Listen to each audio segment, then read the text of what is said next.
Buenas tardes, este es un trabajo para la materia Diseño de Estructuras de Máquinas de la carrera Ingeniería Mecánica. Mi grupo de trabajo está conformado por John González, Andrés Martínez y yo, Santiago Villalba.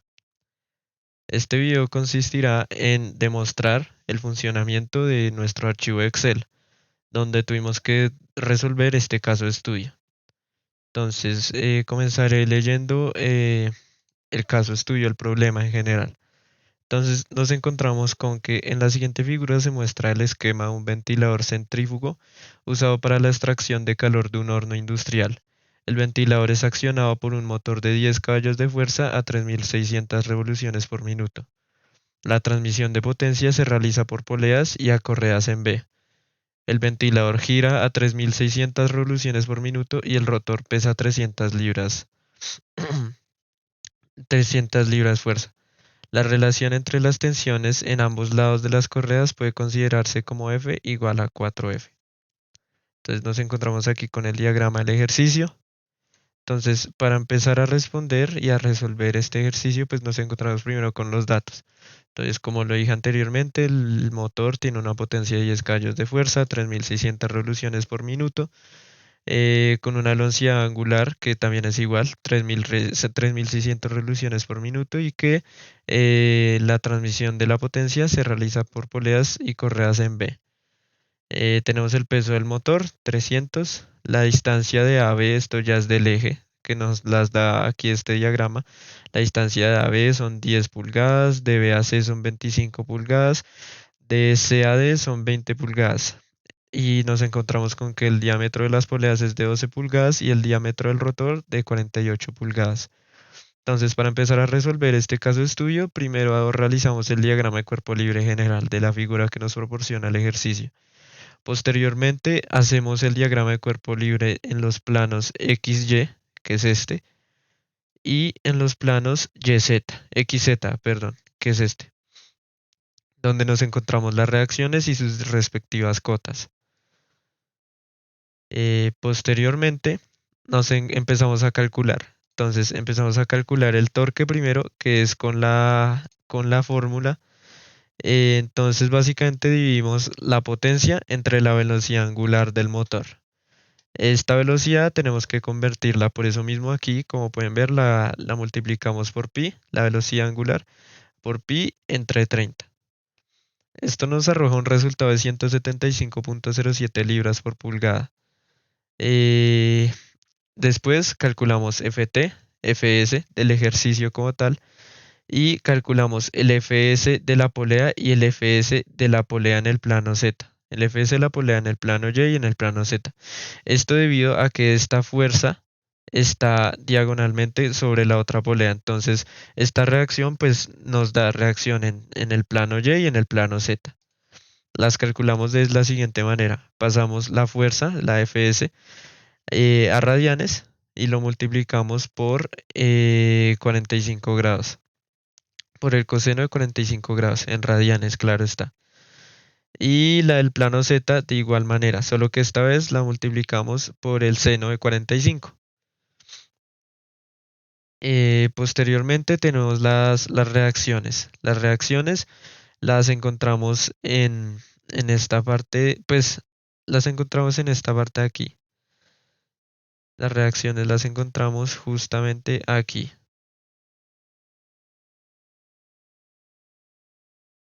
Las reacciones las encontramos aquí. Entonces tenemos la sumatoria de momento en B, en el plano Y. Entonces nos encontramos que al reemplazar estos valores obtenemos este resultado. Entonces pues aquí tenemos las ecuaciones de las reacciones. Aquí las pueden observar. Y aquí el Excel nos arroja los siguientes resultados. La reacción 1 en Y tiene un valor de unos 43,32 libras. La reacción 2 en Y tiene un valor de 12,37 libras. La reacción 1 en Z tiene un valor de menos 196,67 libras. Y la reacción 2 en Z tiene un valor de 527,62 libras. Posteriormente tenemos las ecuaciones de singularidad. Entonces nos encontramos con dos ecuaciones de singularidad ya que estamos trabajando en dos planos. Nos encontramos con las ecuaciones de singularidad al plano XZ, que son estas, como lo pueden apreciar, y las ecuaciones de singularidad en el plano XY, que son estas.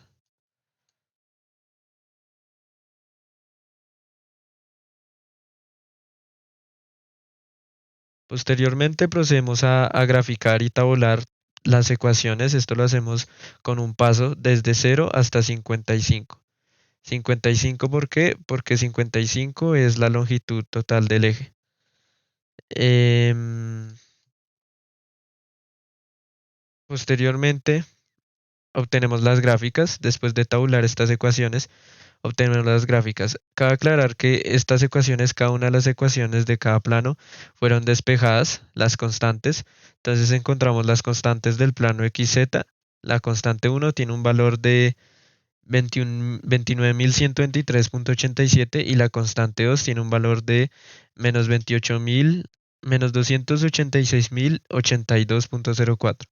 Y las constantes en el plano XY tienen un valor de la constante 1 de menos 4.127 y de la constante 2 de 36.113.34. Ahora bien, ya teniendo esto claro, nos encontramos con las determinadas gráficas que salen pues de tabular esto. Nos encontramos con las gráficas de cortante, de momento, como las pueden apreciar aquí, cada una representa cada tabulación, cada, cada fila, cada columna, teniendo en cuenta el paso, claro está, de cortante, cortante máximo,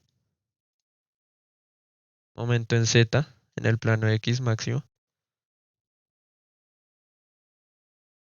momento en Y en el plano X.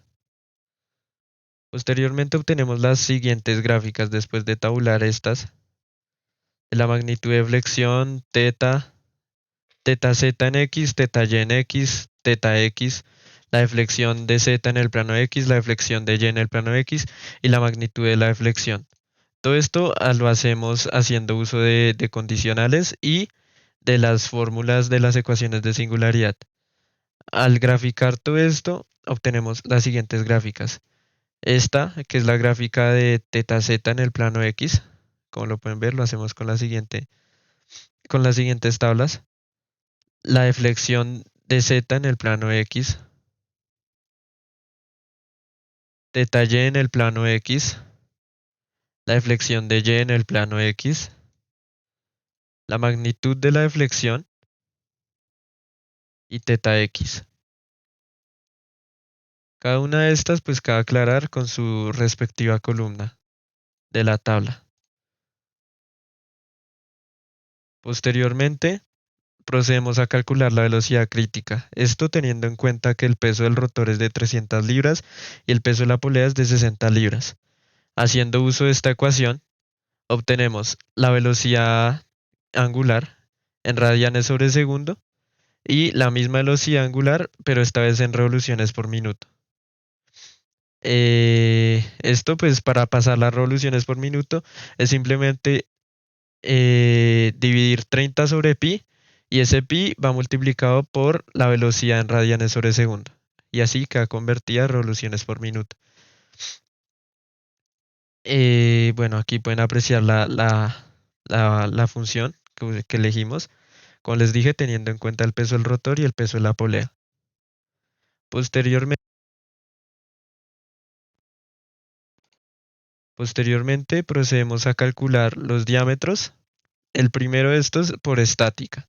Entonces, hacemos uso de esta ecuación teniendo en cuenta un SUT del material de 68 kpsi, un SY del 38 kpsi y un NT que es el que damos nosotros de 1.8.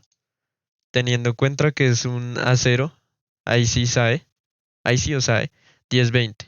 Entonces aquí pueden ver la tabla y obtenemos, haciendo uso de esta ecuación, obtenemos el primer diámetro.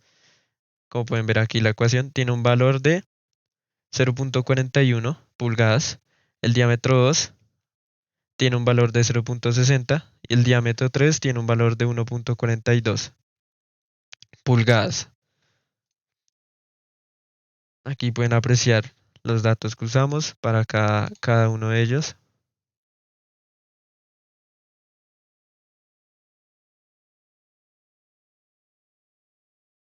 Posteriormente sacamos la fatiga. Para esto pues tendremos en cuenta esta ecuación donde tenemos que el S es igual al factor de carga por el factor de tamaño, por el factor de superficie, por el de temperatura, por el de confiabilidad, por el S de prima. Entonces, procedemos a calcular primero cada factor de carga. Cada factor. Primero comenzamos por el factor de carga, donde nos encontramos que para flexión el factor de carga tiene un valor de 1 y para carga axial tiene un valor de 0.70. En este caso, como tenemos flexión, pues tiene un valor, el factor de carga tiene un valor de 1. Posteriormente el factor de temperatura, haciendo uso de estas condiciones, donde nos encontramos que también tendrá el factor de temperatura un valor de 1. Posteriormente el factor de tamaño, que nos arroja un resultado de 0.89 teniendo en cuenta estas condiciones. Teniendo en cuenta si es de flexión y en torsión. Posteriormente el factor de confiabilidad, que nos arroja un resultado de 0.868, teniendo en cuenta esta tabla sacada del libro, donde nos encontramos un porcentaje de confiabilidad y el factor de confiabilidad respecto a ese porcentaje.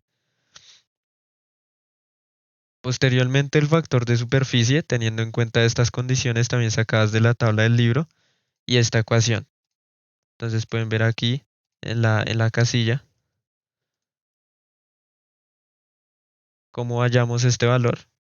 Multiplicamos 2.7 por K200, que en este caso K200 es el SUT del material, menos 0.265, como lo dice aquí la tabla. Posteriormente el SD' con un valor de 34, siguiendo estas condiciones. Todos estos factores tienen sus determinadas condiciones y asimismo pues podemos hallar cada una de ellas. Por último, para hallar el S multiplicamos, como lo dice esta ecuación, todos los factores, el de carga, tamaño, superficie, temperatura, confiabilidad y el SD'.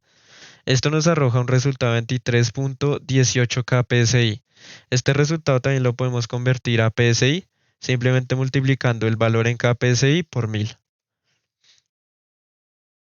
Posteriormente nos encontramos con la sensibilidad a la muesca. En este caso tenemos que para torsión tenemos un KTS de 2, un QN de 0.58 y un KFS de 1.58. Este QN y este KFS los hallamos con esta fórmula y con esta fórmula. De igual manera el KF se halla con esta fórmula.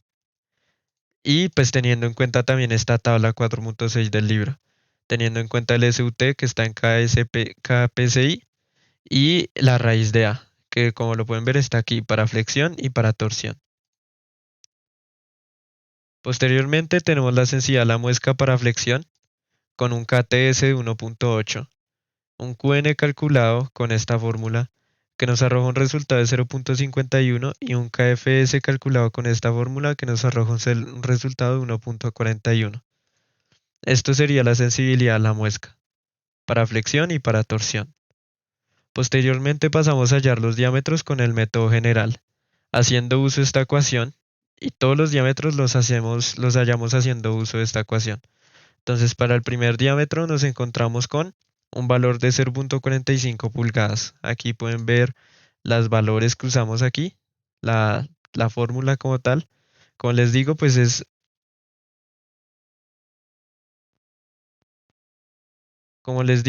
haciendo uso de esta fórmula.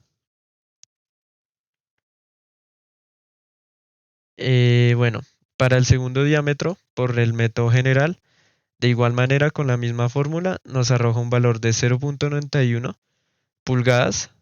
Pueden ver aquí la ecuación. Para esto tenemos en cuenta los KFS por torsión y por flexión, ya que esto es necesario, por eso mismo es necesario primero hacer la sensibilidad a la muesca, para posteriormente hallar los diámetros por el método general. Para el diámetro 3 nos encontramos con un valor de 2.096 pulgadas y de igual manera hacemos uso de la misma ecuación. Posteriormente hallamos los diámetros también con el método de pendiente de flexión. Para esto tendremos en cuenta la pendiente permisible y la deflexión permisible. Ahora bien, teniendo en cuenta esto y teniendo en cuenta esta ecuación para la pendiente de flexión, nos encontramos con un diámetro 1 con un valor de 0.84 pulgadas, un diámetro 2 con un valor de 1.66 pulgadas y un diámetro 3 con un valor de 4.41 pulgadas. Como les digo, haciendo uso también de los diámetros anteriores. Por eso mismo, para hallar los diámetros por el método de pendiente de flexión es necesario primero hacer el método general, porque necesitamos hacer uso de los diámetros anteriores, como lo pueden ver aquí. Por último, hallamos los diámetros por el método de flexión, esto teniendo en cuenta esta ecuación, donde nos arroja un resultado del diámetro 1 de 3.14 pulgadas, el diámetro 2 de 0.32 pulgadas y el diámetro 3 de 1.77 pulgadas. Aquí pueden apreciar. De igual manera, hacemos uso de los diámetros del método general.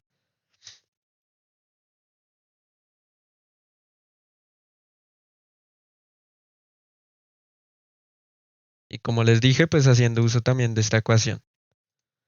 Entonces, pues ya este sería el funcionamiento del Excel. Gracias a este pues, programa pudimos dar solución al caso estudio. Y pues eso sería todo. Muchas gracias.